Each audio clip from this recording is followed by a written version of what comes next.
क्या आपको पता है गोवर्धन पर्वत, जिन्हें हम गिरिराज जी भी कहते हैं, जो भगवान श्री कृष्ण का साक्षात स्वरूप है, वो श्रापित है।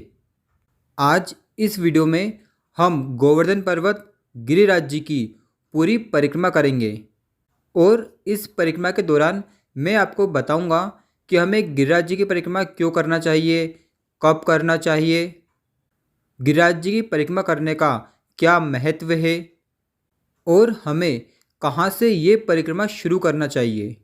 गिरिराज जी पर दूध चढ़ाते हुए परिक्रमा क्यों की जाती है, गिरिराज जी में आने वाले पूजरी का लोटा, उसका क्या महत्व है। साथ ही गिरिराज जी की परिक्रमा के दौरान जो मानसी गंगा, कुसुम सरोवर, ललिता कुंड, राधा कुंड, साक्षी गोपाल जी मंदिर, इन सभी के दर्शन भी कराऊंगा और राधा कुंड का क्या महत्व है, श्याम कुंड का क्या महत्व है, इन सब का महत्व और इनका उद्गम कैसे हुआ था, ये सब की जानकारी आज के इस वीडियो में दूंगा। तो आइए हम अपने गिरिराज जी की परिक्रमा शुरू करते हैं। जय गिरिराज जी की। ये दान घाटी मंदिर है जो कि गोवर्धन जी की दान घाटी पर स्थित है। ये बस स्टैंड से लगभग 1 किलोमीटर की दूरी पर स्थित है। गोवर्धन जी में 3 मुखारबिंद है: गोवर्धन दान घाटी, जतिपुरा, मानसी गंगा। आप कहीं से भी गोवर्धन जी की परिक्रमा शुरू कर सकते हैं। जो वैष्णव जन रहते हैं वो जतिपुरा मुखारबिंद से अपनी गिरिराज जी की परिक्रमा शुरू करते हैं और जो आम लोग रहते हैं वो कहीं से भी शुरू कर सकते हैं, गोवर्धन दान घाटी से या मानसी गंगा से। अगर आप मानसी गंगा या गोवर्धन दान घाटी से शुरू नहीं करना चाहते और जहाँ से भी आप शुरू कर रहे हैं, भले आप कहीं से भी शुरू करें, आप पूरा गोवर्धन जी की परिक्रमा कीजिए और जहाँ से आपने शुरू की है आपको वहीं पर आना है, तभी आपकी परिक्रमा पूर्ण मानी जाएगी। वैष्णव जन जतिपुरा मुखारबिंद से इसलिए अपनी गोवर्धन की परिक्रमा शुरू करते हैं क्योंकि जतिपुरा मुखारबिंद को श्रीनाथ जी के वीरे की मान्यता प्राप्त है। जब आप दान घाटी मुखारबिंद से गोवर्धन जी की परिक्रमा शुरू करते हैं तो आपको इसी स्थान से शुरू करना है और यहीं पर आकर आपकी यात्रा और आपकी परिक्रमा पूर्ण मानी जाएगी। यहाँ पर आपको अगरबत्ती लगाकर, माला चढ़ाकर गिरिराज जी से प्रार्थना करनी चाहिए कि हम आपकी परिक्रमा प्रारंभ कर रहे हैं और अगर हमारे मन, वचन, वाणी या कर्म द्वारा परिक्रमा के दौरान कोई भी पाप बन जाता है जो कि हमें पता नहीं है तो वो क्षमा करना और हमारी यात्रा को, हमारी परिक्रमा को पूर्ण करना और सफल करना। तो चलिए अब हम आगे की तरफ चलते हैं। बोलिए जय गिरिराज जी की। राधे राधे। हमारे सनातन धर्म में प्रकृति को भगवान का स्वरूप माना जाता है, फिर चाहे वो नदी हो, पहाड़ हो, पर्वत हो। गोवर्धन पर्वत को साक्षात भगवान श्री कृष्ण का स्वरूप माना जाता है। इसीलिए ऐसा कहा जाता है कि आपको जीवन में कम से कम एक बार गिरिराज जी की परिक्रमा अवश्य करना चाहिए। जिसने एक बार गिरिराज जी की परिक्रमा पूरे सच्चे मन से कर ली, उसका ये निश्चित हो जाता है कि उसे नर्क नहीं जाना पड़ेगा। अगर आप गिरिराज जी की परिक्रमा किसी मनोकामना की पूर्ति होने के लिए कर रहे हैं, जो कि सांसारिक मनोकामना है, जैसे नौकरी लग जाना या रोग दूर हो जाना या कोई सी भी ऐसी मनोकामना जो हमारे भोग वासना की पूर्ति के लिए होती है, वो गिरिराज भगवान, कृष्ण भगवान अवश्य पूरी करते हैं। लेकिन हमें भगवान से प्रार्थना करनी चाहिए कि आप भले हमारी सांसारिक मनोकामना पूर्ण करें या ना करें, लेकिन हम आपकी परिक्रमा कर रहे हैं तो बस हमें यही चाहिए कि हमारा मन आपकी भक्ति में लग जाए और हमें मोक्ष की प्राप्ति हो और हमारा वापस से जन्म ना हो।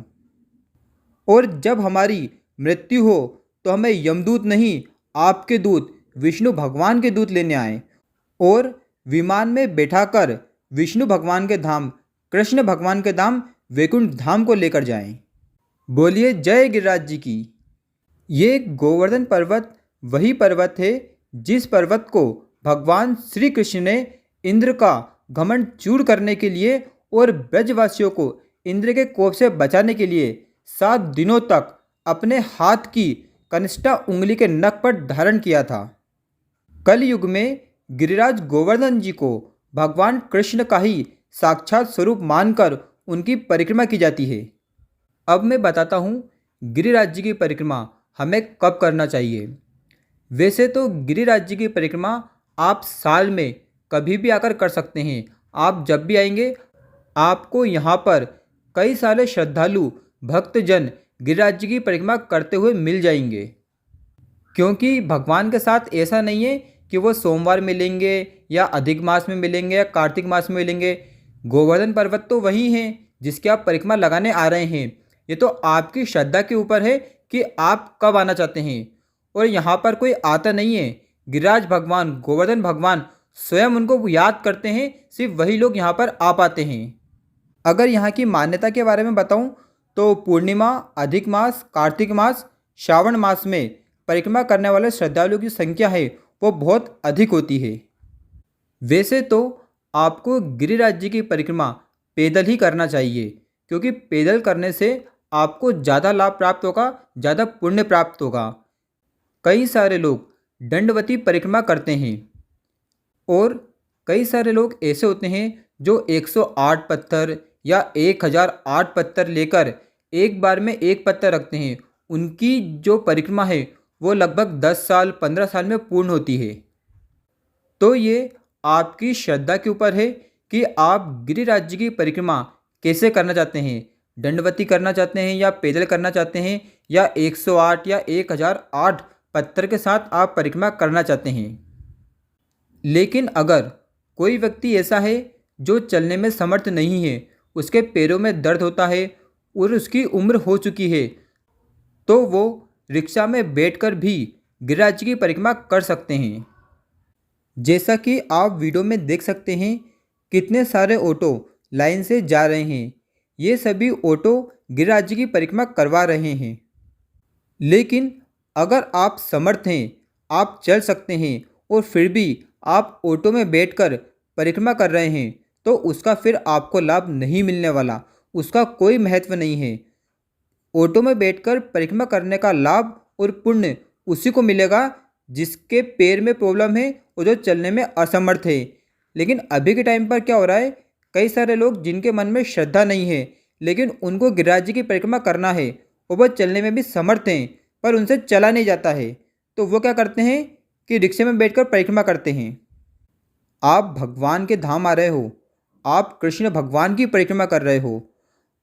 आपके मन में अगर थोड़ी सी भी श्रद्धा है और अगर 10% भी आपके मन में ये आ रहा है कि नहीं मुझे तो पैदल ही परिक्रमा करना है, तो फिर गिरिराज जी के ऊपर, कृष्ण भगवान के ऊपर छोड़ दीजिए और उनसे प्रार्थना कीजिए कि मैं चलने में असमर्थ हूँ, लेकिन फिर भी आपको समर्पित होकर, आप पे भरोसा कर कर मैं पैदल गिरिराज जी की परिक्रमा कर रहा हूँ। अब आप देख लीजिए कि आपको पैदल करवाना है या ऑटो में करवाना है।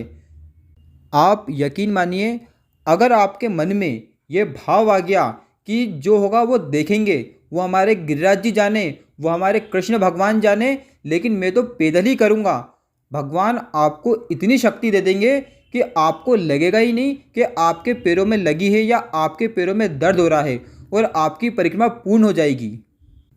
यहाँ पर बात आती है सिर्फ भाव की। अगर आपके अंदर भाव हैं तो गिरिराज जी आपकी परिक्रमा अवश्य पूरी करवाएंगे, और वो भी पैदल ही। एक पौराणिक कथा के अनुसार गोवर्धन पर्वत को एक ऋषि के श्राप के कारण घटते रहने का श्राप मिला था। पुलस्त्य नाम के एक ऋषि थे और वो चाहते थे कि गोवर्धन पर्वत उनके साथ काशी चले, लेकिन गोवर्धन पर्वत ने इसे अस्वीकार किया। तो इससे क्रोधित होकर और अपना अपमान मानकर पुलस्त्य ऋषि ने गोवर्धन जी को ये श्राप दिया था कि आप प्रतिदिन एक तिल के बराबर घटते जाएंगे, कम हो जाएंगे। और ये हमें आज के टाइम पर देखने को भी मिल रहा है, क्योंकि पहले गोवर्धन जी की ऊंचाई बहुत ज़्यादा हुआ करती थी, लेकिन आज के टाइम पर जब हम गोवर्धन जी की परिक्रमा करते हैं तो हमें गोवर्धन पर्वत के दर्शन बहुत कम होते हैं, क्योंकि वो घटते जा रहे हैं। गोवर्धन जी की परिक्रमा के दौरान पूंजरी का लोटा नामक एक स्थान आता है जो कि राजस्थान में पड़ता है। यहाँ पर पहलवान को ही लोठा कहा जाता है। प्राचीन कथा के अनुसार जब भगवान श्री कृष्ण गोवर्धन जी आते थे गाय चराने के लिए, तब हनुमान जी उनके साथ खेला करते थे। दोनों साथ में बातें करते थे, भोजन करते थे। किंतु जब भगवान श्री कृष्ण का अपनी सभी लीलाएं पूर्ण कर वैकुंठ जाने का समय आया, तो हनुमान जी बहुत दुखी हुए और दुखी होकर कहने लगे, आप तो अपने धाम जा रहे हो, लेकिन मैं अकेला हो जाऊंगा, क्योंकि हनुमान जी तो अमर हैं। हनुमान जी की यह बात सुनकर भगवान श्री कृष्ण ने कहा, कलयुग में गोवर्धन पर्वत को मेरा ही स्वरूप माना जाएगा और इसकी परिक्रमा की जाएगी, और जो भी यहाँ पर परिक्रमा करने आएगा उसका साक्षी आप रहोगे। आपके दर्शन के बिना गोवर्धन जी की परिक्रमा पूर्ण नहीं मानी जाएगी। इसी मान्यता की वजह से जब हम गिरिराज जी की परिक्रमा करते हैं तो हमें पूछरी का लोटा जरूर जाना चाहिए, जो कि हनुमान जी का एक स्थान है। अगर आप वहाँ नहीं जाएंगे, उनके दर्शन नहीं करेंगे, तो आपकी परिक्रमा पूर्ण नहीं मानी जाएगी। बस हम कुछ ही देर में जतिपुरा मुखारबिंद पहुँचने वाले हैं। जतिपुरा मुखारबिंद को मेन गोवर्धन जी माना जाता है। यहाँ पर स्थित गोवर्धन जी को श्रीनाथ जी का विग्रह का स्वरूप माना जाता है। जब आप जतिपुरा मुखारबिंद जाते हैं तो आपको कई सारी दुकानें मिलती हैं, जहाँ पर आपको लस्सी, दही और आलू की जलेबी, जो कि सिर्फ जतिपुरा में मिलती है और कहीं नहीं मिलेगी आपको, और इसका स्वाद भी बहुत ही अच्छा होता है। जतिपुरा मुखारबिंद पर दूध चढ़ाने की मान्यता है। यहाँ पर आपको दूध चढ़ाना चाहिए, लेकिन मैंने नहीं चढ़ाया, क्योंकि आप देख सकते हैं कि यहाँ पर आप जो दूध चढ़ाते हैं वो आप ही के पैरों में आता है, तो फिर तो दूध का अपमान है। तो इसलिए मंदिर समिति को चाहिए कि वो या तो कोई ऐसी व्यवस्था करे जिससे कि ये दूध पैरों में ना आए, या फिर दूध चढ़ाना ही बंद कर दें, क्योंकि हमें ऐसा कोई कार्य नहीं करना चाहिए जिससे हमारे भगवान का अपमान हो। या तो हम वो कार्य ना करें, और अगर वो कार्य कर रहे हैं तो वो ऐसे करें कि उनका अपमान ना हो। हमारी बड़ी परिक्रमा जो कि 12 किलोमीटर की थी वो पूर्ण हो चुकी है। अब हम छोटी परिक्रमा शुरू कर रहे हैं। छोटी परिक्रमा राधा कुंड की होती है। यहाँ पर चैतन्य महाप्रभु का मंदिर, राधा कुंड, कुसुम सरोवर, मानसी गंगा, ललिता कुंड, ये सब भी आते हैं। यहाँ पर चैतन्य महाप्रभु का मंदिर बहुत बड़ा और बहुत ही अच्छा है, तो हम वहाँ के भी दर्शन करते हैं। चलिए चलते हैं, अब दर्शन करेंगे हम चैतन्य महाप्रभु के। चैतन्य महाप्रभु कौन थे, इसके लिए मैं अलग से वीडियो डाल दूँगा, ताकि आपको उनके बारे में पूरी जानकारी मिल सके, क्योंकि ये वीडियो बहुत लंबा हो जाएगा अगर मैं इसी वीडियो में बताने लगा तो। जैसा कि आप देख सकते हैं कि चैतन्य महाप्रभु का मंदिर कितना बड़ा और कितना सुंदर है। गोवर्धन जी की परिक्रमा तभी पूर्ण मानी जाती है जब आप बड़ी और छोटी दोनों परिक्रमा करते हैं। बड़ी परिक्रमा होती है गोवर्धन जी की और छोटी परिक्रमा होती है राधा कुंड की। इसी कारण गिरिराज जी की परिक्रमा 21 किलोमीटर की हो जाती है, क्योंकि बड़ी परिक्रमा 12 किलोमीटर की है और छोटी परिक्रमा जो कि राधा कुंड की है वो 9 किलोमीटर की है। जब हम छोटी परिक्रमा करते हैं तो बीच में ही चैतन्य महाप्रभु का एक मंदिर आता है, तो हमें उनके भी दर्शन करना चाहिए। राधा कुंड का बहुत अधिक महत्व है। ऐसा कहा जाता है अहोई अष्टमी पर, जो कि कार्तिक मास में आती है, अगर कोई निसंतान महिला इस कुंड में अहोई अष्टमी के दिन स्नान कर ले तो उसकी संतान हो जाती है। इस कुंड में अहोई अष्टमी के दिन जो पति पत्नी हाथ पकड़कर 3 डुबकी लगाते हैं उनको संतान की प्राप्ति हो जाती है, और जिनको पुत्र रत्न चाहिए, जिनको पुत्र की प्राप्ति नहीं होती है, उनको पुत्र की प्राप्ति हो जाती है। जब भगवान श्री कृष्ण ने यहाँ पर महारास रचाया था, उसके बाद राधा जी की इच्छा अनुसार भगवान श्री कृष्ण ने ही राधा जी को यह वरदान दिया था। यहाँ पर दो कुंड हैं, एक श्याम कुंड, एक राधा कुंड। जब श्री कृष्ण गोवर्धन जी गाय चराने के लिए आते थे तो यहाँ पर एक अरिष्टासुर नाम का राक्षस था जिसने सभी ब्रजवासियों को परेशान कर रखा था। एक दिन अरिष्टासुर ने गाय के बछड़े का रूप धारण किया और भगवान श्री कृष्ण को मारने की कोशिश की, उन पर हमला कर दिया। तब भगवान श्री कृष्ण ने उस गाय के बछड़े का, जो कि अरिष्टासुर था, उसका वध कर दिया। तब राधा जी ने भगवान श्री कृष्ण से आग्रह किया कि आपने अरिष्टासुर का वध गोवंश के रूप में किया है, गाय के बछड़े के रूप में किया है, तो आपको इसका प्रायश्चित जरूर करना चाहिए। तब भगवान श्री कृष्ण ने श्याम कुंड को प्रकट किया। उसी समय राधा जी ने अपने कंगन से राधा कुंड को प्रकट किया था। ऐसा कहा जाता है कि राधा कुंड में राधा जी ने अपने मेहंदी के हाथ धोए थे, इसीलिए इस कुंड का पानी हमेशा हरा रहता है। अब कई लोग ये भी तर्क करते हैं कि इसमें पानी भरा रहता है, इसीलिए इसका पानी हरा हो जाता है क्योंकि इसमें कजी जम जाती है, लेकिन ऐसा नहीं है। जब आप इस कुंड की सफाई कर देंगे तो कुछ ही दिनों में वापस से पानी हरा हो जाएगा। इस कुंड में स्नान करने का बहुत अधिक महत्व है। राधा कुंड वृंदावन रोड पर है। यहाँ पर आसपास कई सारे आश्रम भी हैं। राधा कुंड के आसपास आपको बहुत सारी तुलसी की माला की दुकानें मिल जाएंगी। अगर आप तुलसी की माला खरीदना चाहते हैं तो आप यहाँ से खरीद सकते हैं। वैसे तो गोवर्धन जी की परिक्रमा करने के कई सारे तरीके हैं, जिससे आप रिक्शा में बैठ के कर सकते हैं, पैदल कर सकते हैं, दंडवती कर सकते हैं, 1008 पत्थर के साथ कर सकते हैं। कई सारे लोग दूध चढ़ाते हुए गोवर्धन जी की परिक्रमा करते हैं। वो एक हाथ में दूध का पात्र ले लेते हैं, उसमें छोटा सा छेद करते हैं, उस छेद में से दूध निकलता रहता है और उनके दूसरे हाथ में अगरबत्ती होती है। लेकिन अगर कोई व्यक्ति दूध चढ़ाते हुए गोवर्धन जी की परिक्रमा कर रहा है तो उसके साथ एक व्यक्ति ऐसा होना चाहिए कि अगर दूध खत्म हो जाए तो वो उसे वापस से ला सके, उसमें डाल सके, क्योंकि गोवर्धन जी पर दूध चढ़ते रहना चाहिए। ऐसा नहीं कि थोड़ी देर के लिए दूध खत्म हो गया आगे जाकर ले लूँगा, ऐसा नहीं होना चाहिए। अगर आप दूध चढ़ाते हुए गोवर्धन जी की परिक्रमा करते हैं तो इसका बहुत अधिक महत्व माना जाता है, इससे आपको बहुत अधिक पुण्य मिलेगा। सभी बोलते हैं कि गोवर्धन जी की परिक्रमा 21 किलोमीटर की है, लेकिन मैं 2 बार परिक्रमा कर चुका हूँ। ऐसा नहीं है कि ये 21 किलोमीटर की है। गोवर्धन जी की परिक्रमा लगभग 25 से 28 किलोमीटर की है।